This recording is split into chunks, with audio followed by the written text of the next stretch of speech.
अब एक chapter geography class 6 का पूरा रीडिंग हो चुका है। ऑब्जेक्टिव टाइप क्वेश्चन हो चुका है और जो क्वेश्चन और आंसर है ये वाला ये भी हो चुका है। सबका वीडियो बनाकर हम डाल दिए हैं। अब चैप्टर 2 का पहले रीडिंग देख लेते हैं। शीला ने अपने जन्मदिन पर अपनी सहेली मीरा को बुलाया। उसने नई ड्रेस पहनकर मीरा से पूछा, बताओ तो मेरी ड्रेस कैसी लग रही है। मीरा बोली, मुझे तुम्हारी पूरी ड्रेस ठीक से दिखाई नहीं दे रही है।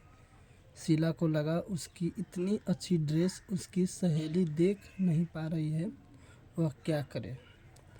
इन दोनों की बातें शीला के बड़े भाई राजीव सुन रहे थे। दोनों को अपने पास बुलाकर उन्होंने कहा, शीला तुम प्रकाश में जाओ और गोल घूम जाओ।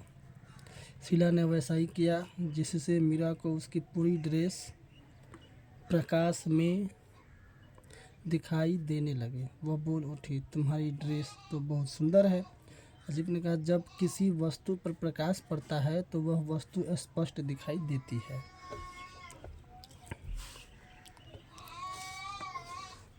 पृथ्वी का घूमना, ये जो टॉपिक है इसको देखते हैं। राजीव ने आगे कहा, शीला जिस प्रकार अभी तुम प्रकाश के सामने गोल घूमने से तुम्हारी ड्रेस के जिस हिस्से पर प्रकाश पड़ा उससे ड्रेस का भाग दिखाई देने लगा, ठीक उसी प्रकार पृथ्वी भी घूमती है और इसके जिस हिस्से पर सूर्य का प्रकाश पड़ता है वह हिस्सा हमें दिखाई पड़ता है, वहाँ दिन होता है, और जहाँ प्रकाश नहीं पड़ता है वहाँ दिखाई नहीं पड़ता, वहाँ रात होती है। पृथ्वी को इस तरह का एक चक्कर पूरी करने में 24 घंटे का समय लगता है। पृथ्वी की इस गति को घूर्णन गति या दैनिक गति कहते हैं। पृथ्वी को इस तरह का एक चक्कर पूरा करने में 24 घंटे का समय लगता है। इस गति को घूर्णन गति या दैनिक गति कहते हैं। इसी गति के कारण दिन और रात होते हैं। ठीक। राजीव उठा और अलमारी के ऊपर रखे ग्लोब को लेकर आया। उसने उसे घुमाकर बताया कि जिस प्रकार ग्लोब घूम रहा है ठीक उसी प्रकार पृथ्वी भी घूमती है। उन्होंने उत्तरी एवं दक्षिणी ध्रुव को ग्लोब पर दिखाते हुए बताया कि उत्तरी ध्रुव को दक्षिणी ध्रुव से मिलाने वाली काल्पनिक रेखा अक्ष है। उत्तरी ध्रुव को दक्षिणी ध्रुव से मिलाने वाली काल्पनिक रेखा अक्ष कहलाती है। पृथ्वी अपने अक्ष पर घूम रही है, लेकिन पृथ्वी पर ग्लोब की तरह उत्तरी ध्रुव से दक्षिणी ध्रुव को मिलाने वाली कोई छड़ी या रेखा नहीं होती। यह एक काल्पनिक रेखा है। ग्लोब को दिखाते हुए उन्होंने बताया कि ग्लोब पृथ्वी का नमूना है, इसलिए ग्लोब अपने अक्ष पर सीधी नहीं खड़ी रहकर एक ओर झुकी हुई है, क्योंकि पृथ्वी अपने अक्ष पर 23.1/2 डिग्री झुकी हुई है।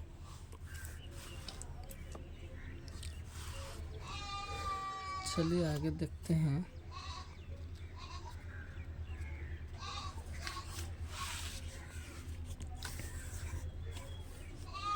राजीव ने दोनों से पूछा, जरा सोचो तो अगर पृथ्वी घूर्णन नहीं करे तो क्या होगा।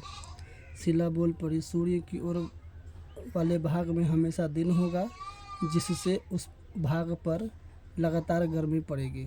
दूसरे भाग में हमेशा रात होगी तथा हमेशा ठंड पड़ेगी। घूर्णन गति के साथ ही पृथ्वी की परिभ्रमण गति भी जुड़ी हुई है, इस कारण ऋतु परिवर्तन भी नहीं होगा। परिभ्रमण। राजीव ने शीला से पूछा, परिभ्रमण गति क्या है। शीला ने बताया, अपने अक्ष पर जय श्री राम। अपने अक्ष पर घूमती हुई पृथ्वी 365 दिन में धीरे धीरे खिसकते हुए सूर्य का एक चक्कर पूरा कर लेती है। पृथ्वी की इसी वार्षिक गति को परिभ्रमण गति कहा जाता है। राजीव ने कहा, तुम दोनों ने आकाश में सूर्य को देखा होगा। ऐसा लगता है सूर्य पूरब से पश्चिम की ओर चल रहा है। क्या यह ठीक है? दोनों चुप थे। जय श्री राम। राजीव ने बताया, यह हमारी नज़रों का भ्रम है। वास्तव में पृथ्वी घूम रही होती है, सूर्य नहीं। ठीक उसी प्रकार जैसे ट्रेन के चलने के दौरान हमें आभास होता है कि हमारी ट्रेन स्थिर है तथा बाहर की वस्तुएं पीछे की ओर जा रही होती है। पृथ्वी पश्चिम से पूरब की ओर घूमती है, इसलिए सूर्य पूरब से पश्चिम की ओर जाता हुआ प्रतीत होता है। सूर्य की इस गति को आभासी गति कहा जाता है।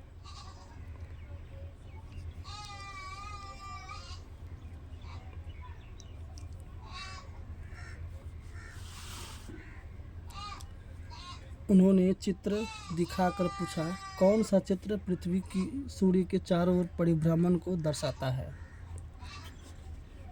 राजीव ने हंसते हुए कहा, बिल्कुल ठीक समझ रही हो। जब पृथ्वी सूर्य के चारों ओर घूमती है तो एक बार इसका झुकाव सूर्य की ओर होता है और आधी परिक्रमा करने के बाद तीसरी बार इसका झुकाव सूर्य के विपरीत होता है। दूसरी और चौथी स्थिति में यह झुकाव न तो सूर्य की ओर होता है और न ही विपरीत। ठीक है। जब पृथ्वी सूर्य की ओर झुकी हुई हो तो देखकर बताओ कि पृथ्वी का कौन सा गोलार्ध सूर्य के सामने है। यह कहकर राजीव ने चित्र को आगे कर दिया। ये चित्र है।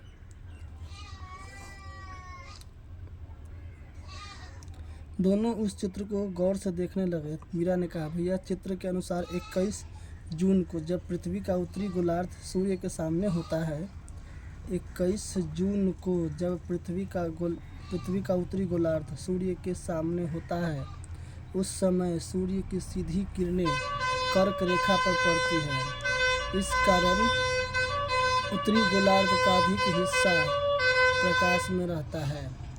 यही कारण है कि उत्तरी गोलार्ध में दिन लंबे और रातें छोटी होती है।